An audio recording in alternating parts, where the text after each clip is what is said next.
When you play the Game of Thrones, you Subscribe and like. or you die. There is no middle ground.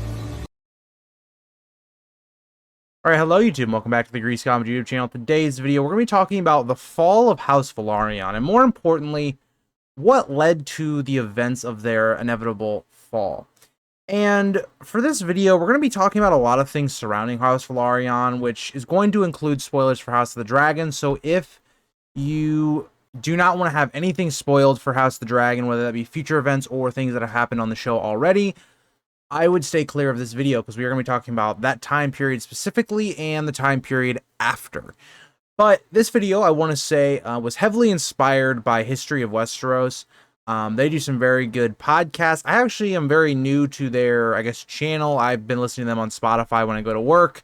So I want to give them a massive shout out before I get deeper into this video. If you want a very good video talking about, or not, video, they have a video on there too, but on their actual podcast on Spotify, the entire history of House Velaryon, like going through every kind of member of the family, would check out, their video, because this video is not going to be that. This video is going to be talking about the specific points of why the Velaryons gained power and what changed in the years that we see them where they kind of lost some of that. So I want to start with two key examples to show how they were at their peak and where they are at the current story of, for instance, Clash of Kings.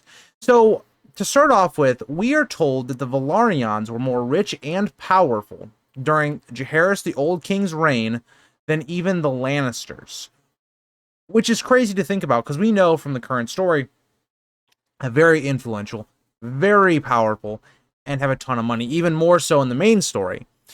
So how do they come to that point in the Old King's reign and Jaehaerys' reign to a Clash of Kings where only 4 large warships were brought to Stannis' cause by the Velaryons? Now, yes, they probably have some kind of reserve fleet, but again, if your main thing that you're bringing to Stannis is 4 ships, that's it. It kind of shows you how they've declined as a house over the years and how they've lost some of their riches. So we're going to start this video going through their beginnings and them coming over to Westeros and where they occurred a lot of their power and wealth. But before we get into the video, if you guys like to like, subscribe, and comment, please do. It helps the channel grow, which feel that might like this content as well. And let's get into it. So, House Velaryon is one of those few houses that dates back to Valyria. Them, the Celtigars or Celtigars, and the Targaryens all were kind of those major 3 houses that came over from Valyria.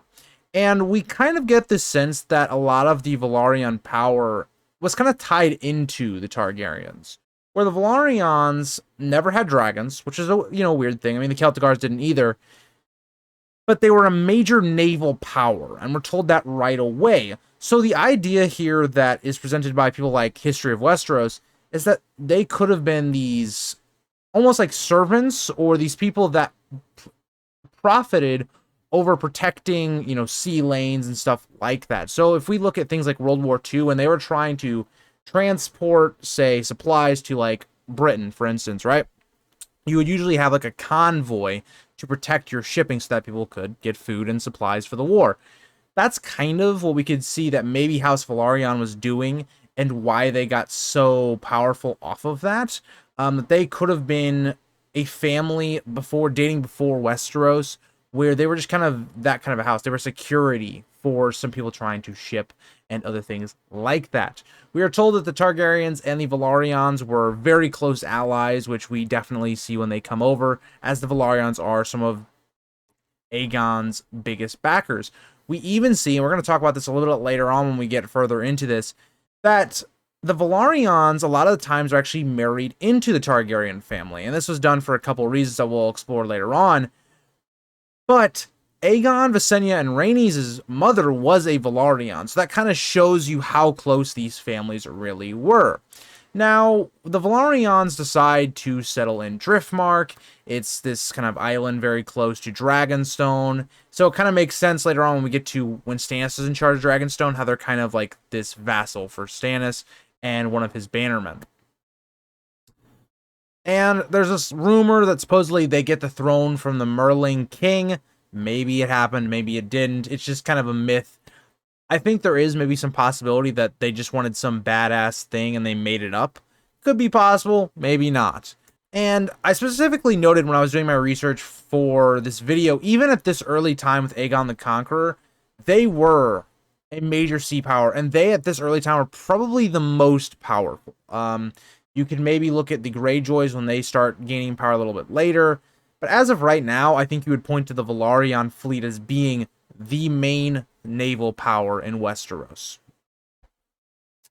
To specifically back this up, it was House Velaryon's ships that actually carried Aegon's forces in his conquest, so that's something that's also interesting to note. And I don't really have too much to talk about with Aegon's conquest because, again, the history there doesn't really matter as to the rise or the fall of House Velaryon.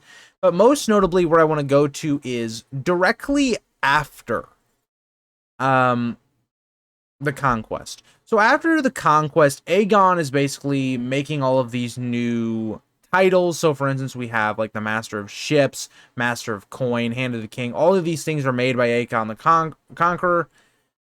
And Master of Ships becomes almost a hereditary thing that goes to House Velaryon. Now this lasts for a while, right? It's a post that pretty much gets handed down from one Velaryon to the next Velaryon to the next. And this is very important because at this point, right, the naval or royal fleet that we see, so for instance in the normal story, Cersei Lannister, right, she talks about building up the royal fleet and Orain Waters is giving charge of that. Back then, the royal fleet was mainly just House Velaryon's fleet. So when you put that into context, that the crown really didn't have a fleet of its own, and the idea that any ships trying to get into Blackwater Bay, get into the Gullet, to trade with King's Landing or any of those ideas, had to pay a tax or a tariff to do so. And when you think about it, the Velaryons, or whoever was in charge of master of ships on each Velaryon, had control over how much they were taking. There's a lot of room for possible corruption. I'm not saying maybe this happened every single time, but it definitely, we can see how the Velaryons are able to profit off this, as well as trading themselves, being able to control that area. It's why when we get to a certain part of history, like the dance, the Stepstones is very impactful, and it's impactful throughout its entirety because of its impact on the shipping lanes. It's the only way you can kind of cross that part of the world. So if you have control of that, you can control trade, you can control how much you pay to get through it. It's like, for instance, if we took the Stepstones and we applied it to something else, it's almost like the twins, how you kind of have to pay to cross their bridge. The reason you do that is because it's the easiest way to get across. So, to me, you can kind of see now where, at this very early point where they were already powerful as a navy power, how they become to enrich themselves. And we're even specifically told that they filled their coffers off of this trade with the Gullet. So, again, we see their own trade and also trade coming into King's Landing very much benefits the Velaryons. This is going to change later on, so I just want you guys to remember that this is a huge part of developing House Velaryon into the power that it becomes. And like I talked about at the beginning of the video, House Velaryon is very close to the Targaryens to the point where they marry into the Targaryen house quite a lot. And the reason this is mainly based upon the idea that, well, okay, the faith doesn't want us to be doing incest, correct? Well, how do we get around that while also keeping the Targaryen look and still marrying, quote-unquote, into the family? We marry our cousins, the Velaryons. For instance, again, like I talked about, Aegon and his sisters, their mother was Valenna Velaryon. Also, Jaehaerys and Alysanne's mother was Alyssa Velaryon, so Aenys' wife was a Velaryon. And we kind of see that kind of trickle effect all the way down. Rhaenyra marrying Laenor. We see Daemon and Laena. It happens quite a bit throughout history. And something else that I want to note, just talking about the Velaryons and the power that they did have during this time, especially in like the Aegon the Conqueror to Viserys' reign, they also had the very first Lord Commander. Corlys Velaryon the First, so not the Sea Snake, was actually the first Lord Commander. So think about this from a point of view of the Velaryons kind of hold two very powerful positions within Aegon's council this early on. Now, after Daemon Velaryon, he'd been the person kind of in charge at this point of House Velaryon. Corlys Velaryon comes into power. So this is the Sea Snake. This is not the one I just talked about. We see the next Corlys Velaryon. And he comes into power and ventures to places like YT. He made House Velaryon the wealthiest and most powerful house in Westeros outside of the Targaryens. Now, the reason they weren't as powerful as the Targaryens comes down to the simple fact that the Targaryens had dragons. If House Velaryon had dragons at this point, they had been more powerful than the Targaryens outside of just sitting on the throne. And that's something I think that's very interesting as we get into this time period where we have the prelude to the dance and the actual Dance of the Dragons, that House Velaryon was actually a major threat to the crown if they had been pushed the wrong way. And they are pushed the wrong way, as we'll see in the following events. But Corlys Velaryon takes a house that is already very powerful, already very wealthy, and he kind of just enhances it and makes it even more, right? Corlys builds High Tide, a new fortress for House Velaryon. He also is influential enough and powerful enough that he is actually able to marry Rhaenys Targaryen. And at this point, when this happens, is very important, because Prince Aemon Targaryen, so this is the person that was supposed to come to the throne after Jaehaerys, he unfortunately dies, so that never comes to pass. But Corlys, in his mind, could be marrying the heir. Now, again, Rhaenys is a woman, and all of that. But at this point, very influential, because also Rhaenys Targaryen has a dragon. So this is huge, because it now introduces dragons and dragon riders into the Velaryon family. And that's only going to increase their power even more. Because again, that was the one thing they've lacked. The entire history we've talked about up to this point has been them being a naval power. Well, not only are they a naval power now, but they also have dragons. So again, we see their power continue to grow. And when I talk about all these things that make their power grow, right, with the dragons, their master of ships and how they're able to kind of dictate the taxes and or tariffs going on and trade in the gullet, when we see some of these things start to fall apart, those are interesting things to remember. Now, Rhaenys gives Corlys two children, Laena and Laenor. Very important as well, because Laena eventually gets Vhagar. We find out most powerful dragon at this time, the biggest and the oldest. Laenor gets Sea Smoke. So now so put this into now when these characters grow up, when Laena and Laenor, grow up and they become full-fledged dragon riders alongside their mother Rhaenys, you have 3 dragons to the crown having 2 at this point, right? So because the crown is going to have 2. They're going to have really Daemon and Rhaenyra. At this point, the Velaryons kind of have equaled the power out to where they don't really strictly rely on the Targaryens. They have their own ways of power. And what we see here is this division between House Targaryen and House Velaryon, where we get to the Great Council. So like I had mentioned, Prince Aemon ends up dying, and then Aemon's brother also ends up dying. And it kind of leads to this idea where Jaehaerys doesn't know where to go with succession. He kind of leaves it up to the country, and the main candidates really are Rhaenys and then her son Laenor. So their idea here is, okay, well, if I as a woman can't sit the throne, why can't Laenor? And this based upon is because, well, Jaehaerys' first son Aemon, his daughter, and then her son, or you would go all the way down to Viserys. So that would be Jaehaerys' second oldest son. So more or less, that's kind of what you're playing with. Are you playing with, okay, you have the son of one of Jaehaerys' sons, or a daughter's son? Really is how, or a son of a daughter's son. So again, it's really just one generation that we're looking at here.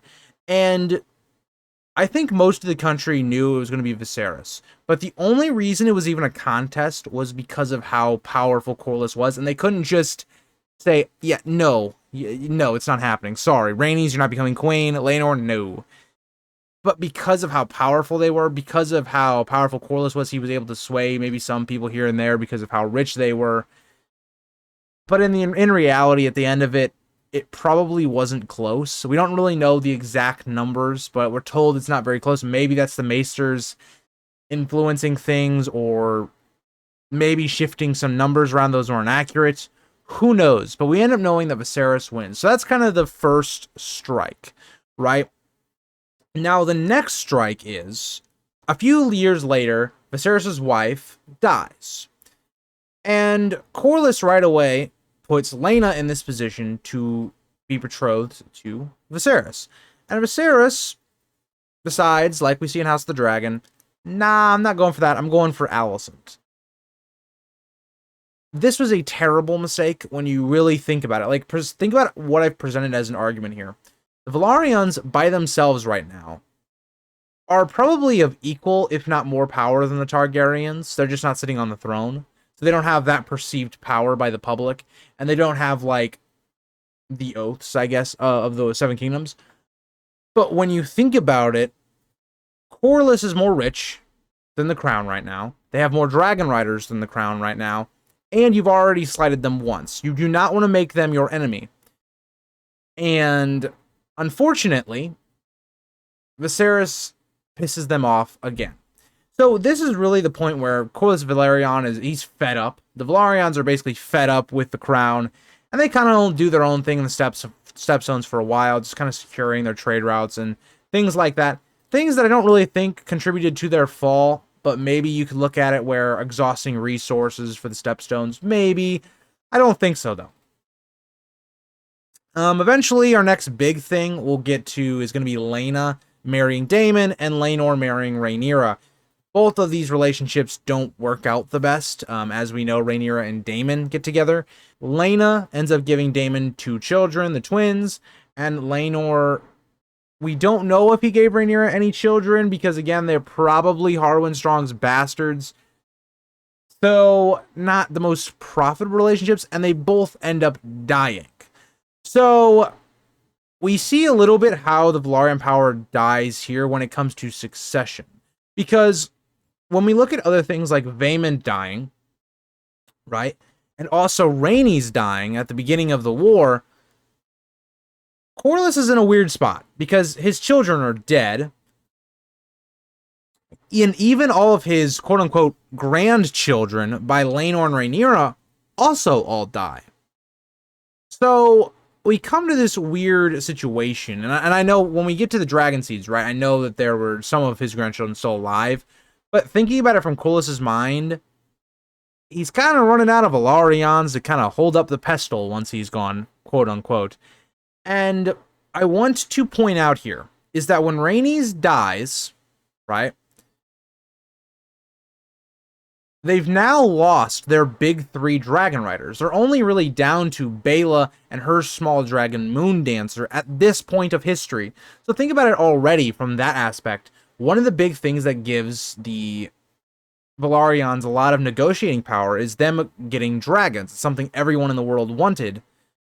And now, for the most part, they've lost all of their big dragons. Now, we'll see. They will actually have a little bit of a solution for this for a second. Because there are 2 dragon seeds. We have Adam and Alan of Hull, who are very important to the story, and especially the dance as a whole. Adam is actually able to claim Sea Smoke, which is Laenor's dragon. And we have an interesting kind of conspiracy here. Who is the father of these 2 children? Or these 2 young men? Because it's said that they are Laenor's. Like, the mother says, yeah, they're Laenor's, but it doesn't make sense what we know of Laenor, because he was, we assume, gay. It doesn't really add up. So, they also do have the Velaryon features, and they're able to claim a dragon. So I think it logically does make sense that they were fathered by Corlys. Because when you think about the timing of it, this is right after Rhaenys dies. It makes sense that, okay, now that Rhaenys is out of the way, I can bring in these two bastards I have, legitimize them, and then fix the whole issue of having who's going to come after me. It makes a lot of sense from that point of view. Corlys then kind of prompts Rhaenyra to name them Velaryon so he can have his heirs. That's pretty much what that's about. Now, this is when things start to go wrong. If they haven't already started going wrong, this is where it really goes wrong.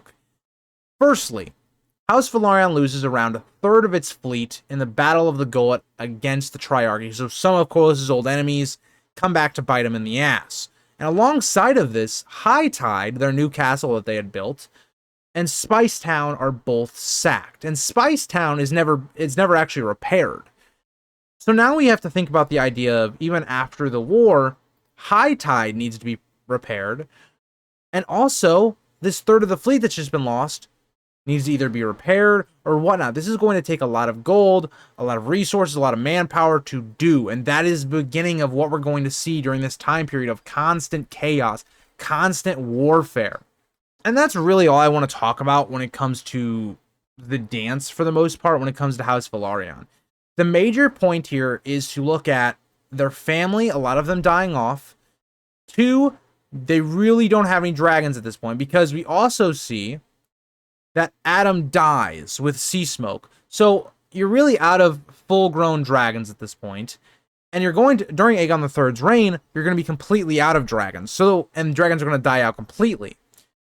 So what we see here is that the Velaryons lose a lot of power here. They lost a third of their fleet. They lose their dragons.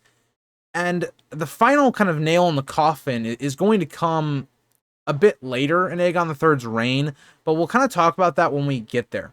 So after Corlys dies, we see Alan take his place. So this was the other dragon seed that didn't have a dragon. He was Adam's brother. So he is the one that's going to be in charge of the Velaryon fleet, or the House Velaryon as a whole. He was known as Alan Oakenfist. Pretty badass name, one of the cooler ones in the story. And there are two major things that really take place during Aegon III's reign after the war.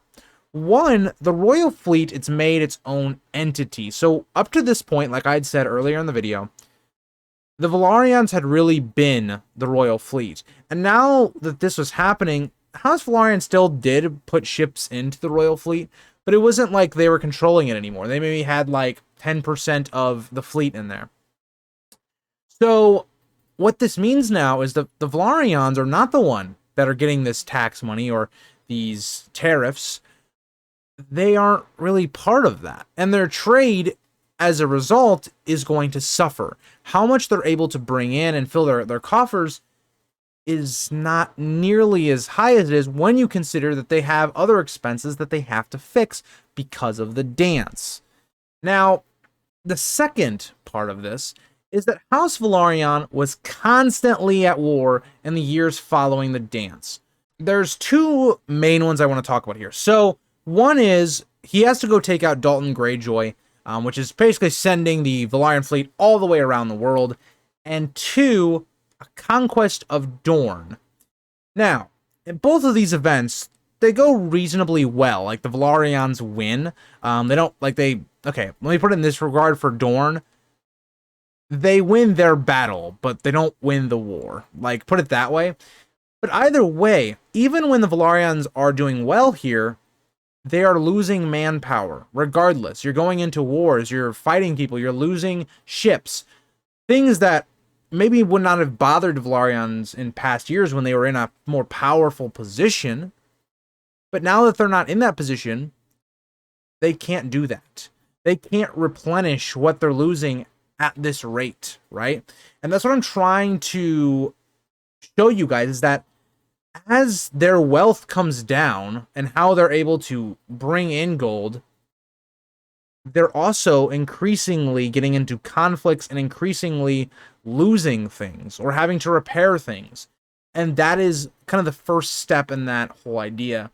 And the one thing that I will note here is that we really don't know all of the events of how House Velaryon falls, because there is quite a big gap. We really don't know much after Oakenfist's reign as kind of the Lord of House Velaryon to kind of the Robert's Rebellion. There's a bit of a gap there that we just don't know a lot about because of Fire and Blood Part 2 not being done.